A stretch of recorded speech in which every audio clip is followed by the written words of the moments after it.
Halo semuanya, Assalamualaikum warahmatullahi wabarakatuh. Alhamdulillahirabbil alamin. Allahumma sholli ala Muhammad wa ala alihi washabbihi. Berjumpa lagi dengan saya Ridwan Fadilah di channel Guru Ridwan. Jangan lupa sucikan hati, tanamkan rasa, lapangkan dada, besarkan jiwa.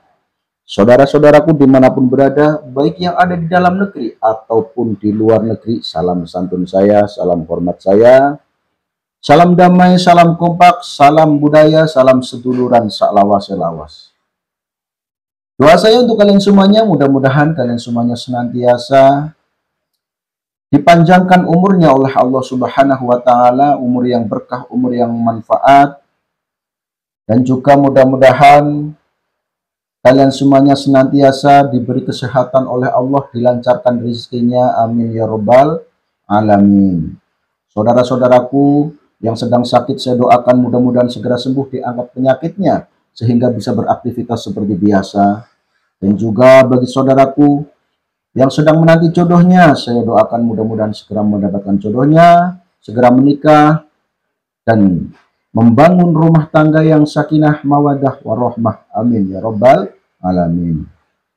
Saudaraku, dimanapun berada, banyak sekali orang yang mengatakan bahwa Sang Kinasih Satrio-Piningit itu muncul bersamaan dengan bencana ataupun bersamaan dengan kegaduhan yang ada di muka bumi ini, tentu saja di zaman kala bentuk ini. Namun banyak orang juga yang salah paham atas perkataan tersebut, atas narasi tersebut,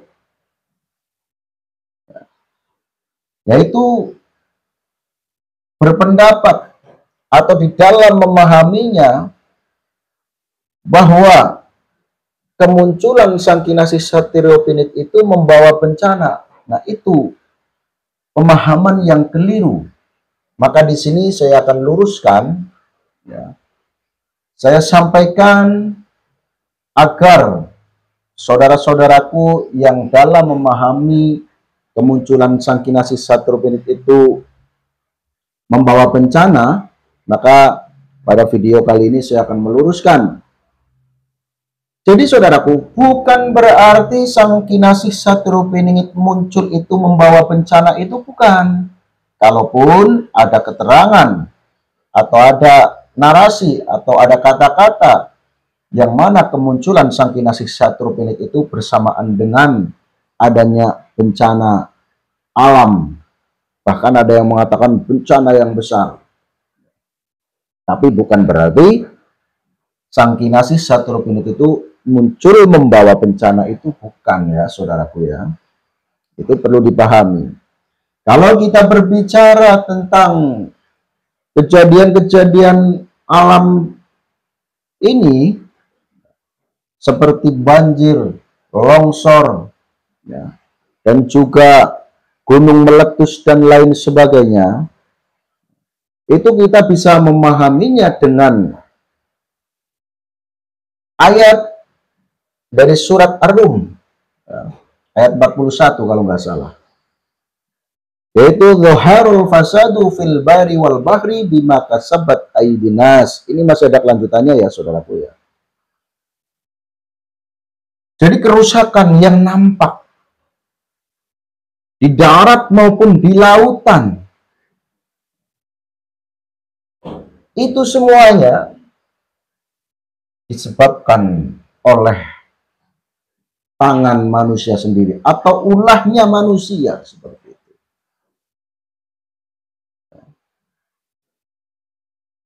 Dan juga kita bisa memahami bahwa adanya bencana itu bisa kita pahami dengan berbagai sudut pandang. Contohnya, bisa jadi bencana ini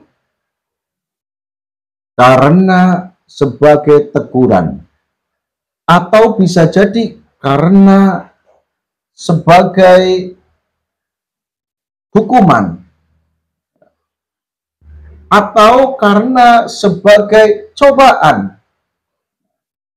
Jadi ketika ada bencana, itu yang dipahami apakah bencana ini sebagai cobaan untuk mencoba hamba-hambanya apakah masih beriman dan bagaimana keimanannya dan seberapa ketakwaannya.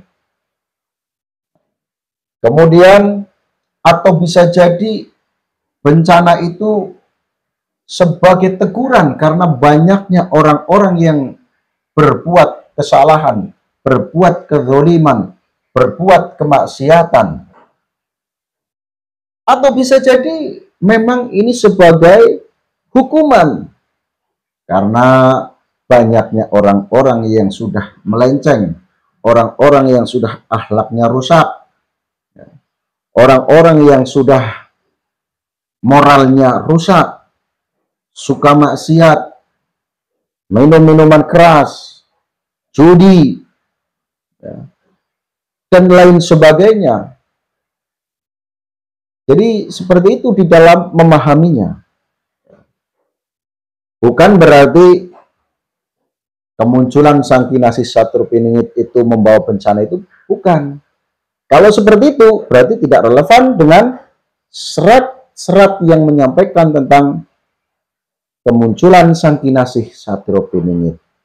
Jadi perlu kita pahami saudaraku bahwa kita ketika menyikapi adanya bencana alam, ya, justru harusnya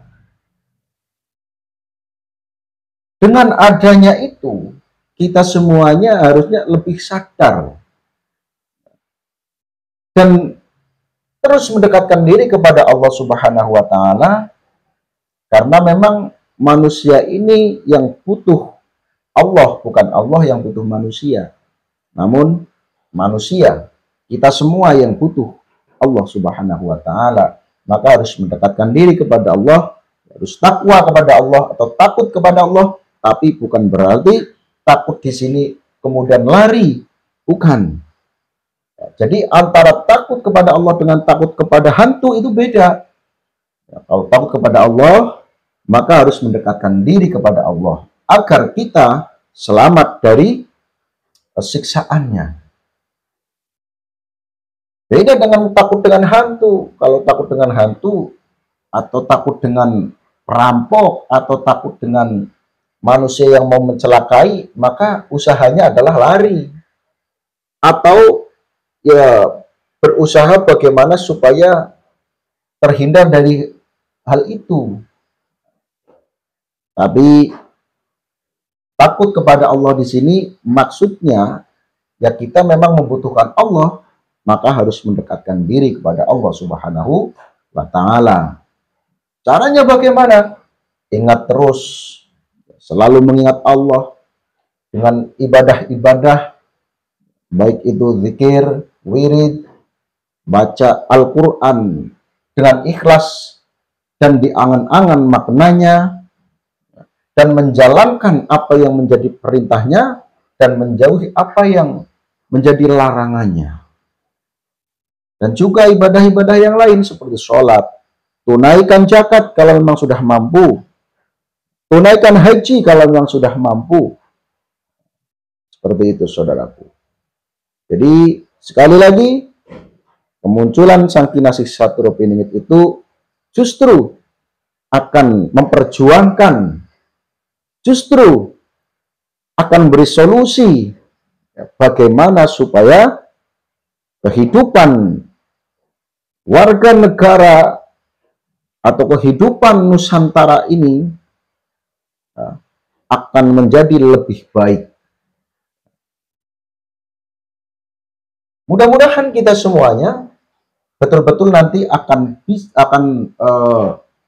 sampai ke dalam zaman kala subah atau zaman keemasan, yang mana sekarang kita sedang mengalami hidup di zaman kala bendu atau zaman Sengoro, saudaraku. Mudah-mudahan kita semuanya termasuk orang yang bejo dunia, bejo akhirat. Amin ya robbal alamin. Demikian untuk video kali ini. Mohon maaf atas segala kesalahannya dan mohon maaf Apabila ada keterangan yang salah, saya selaku manusia biasa, tentu saja banyak kesalahannya, saya akhiri. Wabillahi taufiq wal hidayah wa ridha wal inayah. Assalamualaikum warahmatullahi wabarakatuh.